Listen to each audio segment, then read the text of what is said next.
मुसलमान पर हो रहे अन्याय पर, मुसलमान पर हो रहे अत्याचार पर केंद्रित यह वीडियो होने वाली है।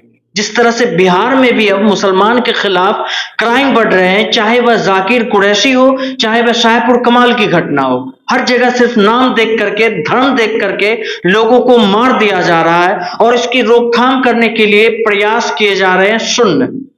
एपीसीआर ने एक डेटा रिलीज किया है कि पहलगांव अटैक के बाद से मुसलमान पर जो हेट क्राइम हो रहे हैं, मुसलमान के साथ जो अन्याय हो रहा है, जो मुसलमान को धर्म देख करके मार दिया जा रहा है, 13 मई तक लगभग 200 हेट क्राइम मुसलमान और कश्मीरी लोगों के साथ हुई है।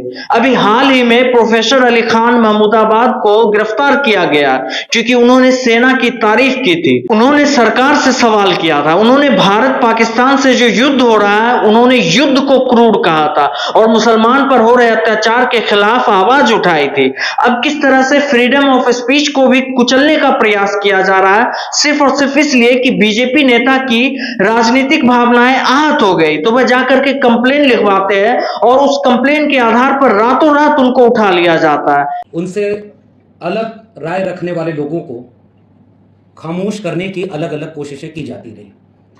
मैं अभी किसी विश्वविद्यालय में पढ़ाता नहीं हूं, मैंने लेकिन दिल्ली विश्वविद्यालय में 14 साल पढ़ाया है।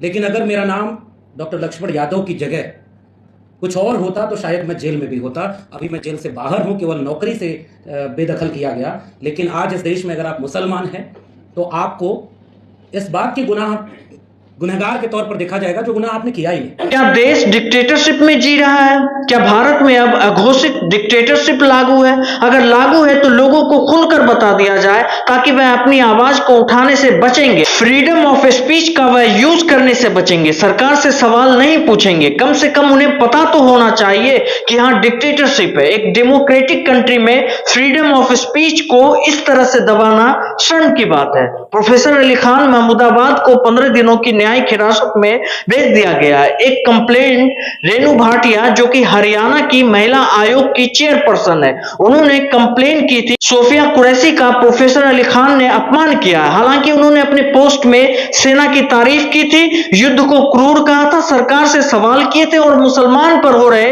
अत्याचार के खिलाफ आवाज उठाई थी। उस पोस्ट में कहीं भी सोफिया कुरैशी का अपमान नहीं हुआ था। एक इंटरव्यू में रेणु भाटिया ने कहा कि उन्होंने सेना का अपमान किया, कर्नल कुरैशी का अपमान किया, जिसके बाद हमारी भावनाएं आहत हुई और हमने कंप्लेन की और इस पर पुलिस वालों ने एक्शन लिया, उनको गिरफ्तार किया गया। यह रेणु भाटिया तब कहां थी जब खुलेआम बीजेपी के मंत्री ने खुले मंचों से सोफिया कुरैशी को आतंकवाद की बहन कहा था? तब उनकी भावनाएं आहत क्यों नहीं हुई थी? भारत के इतिहास में इससे बड़ा बयान सेना पर आज तक किसी ने नहीं दिया। तो इस पर रेणु भाटिया जो कि हरियाणा की महिला आयोग की चेयरपर्सन है, कोई कंप्लेन क्यों नहीं रजिस्टर की? क्या वह सिर्फ इसलिए कि वह बीजेपी में मंत्री है, वह सत्ता में है और सत्ता से सवाल करने में उन्हें डर लगता है? अगर कोई सत्ता से सवाल कर भी रहा है तो उसको जेल में डाल दो।